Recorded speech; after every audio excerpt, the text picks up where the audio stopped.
Hello everyone. Today we discuss lesson number 4th civics. Keep it continue.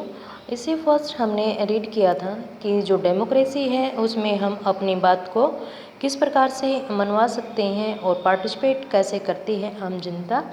इसके बाद आज जो हम रीड करेंगे वो है कि कोई भी कंट्री है, if a country people are alert, अगर हम लोग जागरूक हैं, इंटरेस्टेड हैं किसमें कि जो कंट्री है उसका शासन कैसे चलाया जाता है और जो डेमोक्रेसी हम फॉलो कर रहे हैं गवर्नमेंट की एक रूप, वो किस प्रकार से स्ट्रॉन्ग बन सकता है।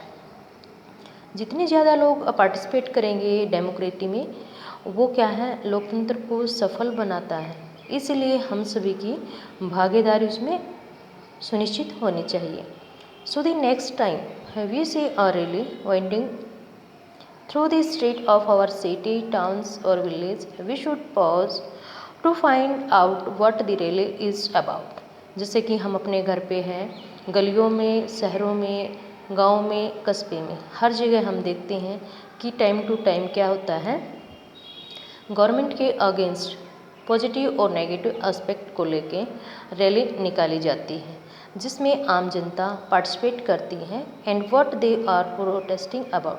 अगर गवर्नमेंट हमारी कोई बात नहीं मानती या कोई नियम ऐसा बनाती है जो आम जनता उसको स्वीकार नहीं करती तो हम उसके अगेंस्ट भी जाते हैं। This will help to give us a sense of how our government works, और ये हमें इस बात को जानने में सहायक होगा कि जो हमारे देश की गवर्नमेंट है वो कैसे काम करती है। तो गवर्नमेंट कैसे काम करती है, आप न्यूज़पेपर के माध्यम से, मीडिया के माध्यम से हम सभी देखते हैं कि गवर्नमेंट किसी के घर आके काम नहीं करती, एक स्टेप वाइज जो है वर्क किया जाता है। ग्रामीण क्षेत्र में जैसे सरपंच है, फिर ब्लॉक लेवल है, फिर डिस्ट्रिक्ट लेवल है, फिर पूरा कंट्री है, तो इस प्रकार से हमारी अलग अलग बॉडी जो है वो काम करती है। नीड टू रिजॉल्व कन्फ्लिक्ट, यानी जो कन्फ्लिक्ट हैं, लड़ाई झगड़े हैं, उनको किस प्रकार से समाधान हम कर सकते हैं। इसमें हमने पहले माया की एक स्टोरी को रीड किया था कि जिसमें जो दो समूह होते हैं उनके बीच में हिंसात्मक घटनाएं हो जाती हैं और मारपीट के दौरान कुछ व्यक्तियों की जो है डेथ हो जाती है। लेकिन इन सब ग्रुप का क्या है, prevent the other group from protesting. एक ग्रुप आराम से बैठा था, दूसरा ग्रुप विरोध कर रहा था। ठीक है, उसमें क्या प्रॉब्लम थी, मेन तो लैंग्वेज को लेके कि ये लैंग्वेज आप लोगों को भी बोलनी है, बट जो ग्रुप नहीं बोलना चाहता था उसने उसका विरोध किया और उनके विरोध में उनको लाठीचार्ज यानी मारपिटाई का सामना करना पड़ा। Conflicts occur when people of different cultures, religious regions or economic background do not get along with each other। यानी जो लड़ाई झगड़े हैं वो कब घटित होते हैं, क्योंकि हम सभी अलग अलग कल्चर से हैं, धर्म से हैं, क्षेत्र से हैं, कोई अमीर है, कोई गरीब है, तो इस प्रकार से हमारे जो विचार हैं वो एक जैसे नहीं हैं और some among them feel they are being discriminated against। कुछ लोग उनमें महसूस करते हैं कि हमारे जो विरुद्ध है वो क्या है, भेदभाव किया जा रहा है।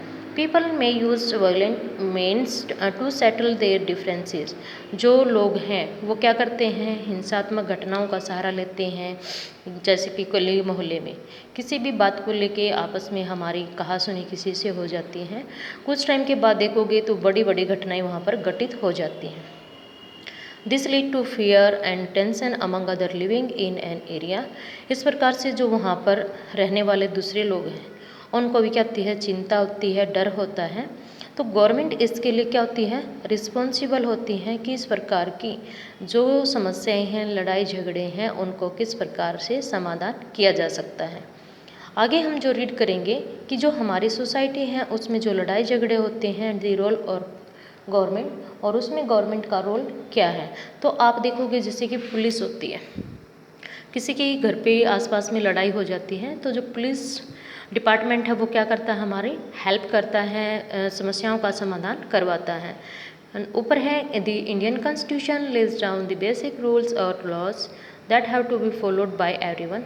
कि हमारा जो संविधान है उसमें कुछ नियमों को राइट डाउन किया गया है जिनका पालन हम सभी को करना होता है। These laws are for both the government and the people। ये सभी नियम ना केवल हम लोगों के लिए हैं बट गवर्नमेंट को भी इसको फॉलो करना होता है। जो कन्फ्लिक्ट्स एंड डिफरेंसेस हमारे बीच में होते रहते हैं उनका समाधान भी नियमों के द्वारा किया जाता है। Religious processions and celebrations can sometime lead to conflict. कभी कभार हमारे जो धार्मिक प्रक्रियाएं होती हैं, फेस्टिवल होते हैं, ये भी हमारी लड़ाई झगड़े का कारण बन जाते हैं। For example the route a procession take में लीड टू ए कन्फ्लिक्ट। कभी कभार हमारा जो रास्ता है, गलियों को लेके भी आप देखते हो ग्रामीण क्षेत्र में बहुत बार लड़ाई झगड़े हो जाते हैं, पानी को लेके भी हो जाते हैं। तो government particularly the police play an important role in getting representative of concerned communities to meet and try and arrive at a solution। तो जो पुलिस होती है वो एक बहुत ही इम्पोर्टेंट रोल प्ले करती है कि जो जिन समुदाय के बीच में लड़ाई झगड़ा हुआ है वहाँ आती है और उनके जो समाधान है उसको कोशिश करती है कि उनका निपटारा किया जाए। At times there is fear. वहाँ पर क्या होता है, डर होता है लोगों में। जो क्या है, घटनाएं जो घटना को वो अंजाम देते हैं, वायलेंस हिंसात्मक होते हैं, विद पीपल थ्रोइंग स्टोन्स। तो वो क्या करते हैं, पुलिस है, दूसरे समुदाय के लोग जो हैं उनके ऊपर पत्थर फेंकना, उनको गाली या देना, और पत्थर है वो कोई भी इंस्ट्रूमेंट है वो यूज करते हैं। The police is responsible for insure that violence does not take place. और इसके लिए पुलिस जिम्मेदार होती है किस प्रकार की कोई भी हिंसात्मक घटना यहाँ पर नहीं होगी। तो कर्फ्यू लगा दिया जाता है, 144 धारा यूज कर ली जाती है कि कोई भी व्यक्ति 2 से ज़्यादा बाहर नहीं दिखे। कर्फ्यू में कोई भी व्यक्ति अपने घर से बाहर नहीं निकलेगा। तो इट मीन्स ये सब क्यों किया जाता है कि जो लड़ाई झगड़े हैं उनको कंट्रोल में करने के लिए ऐसा किया जाता है। Thank you, have a nice day.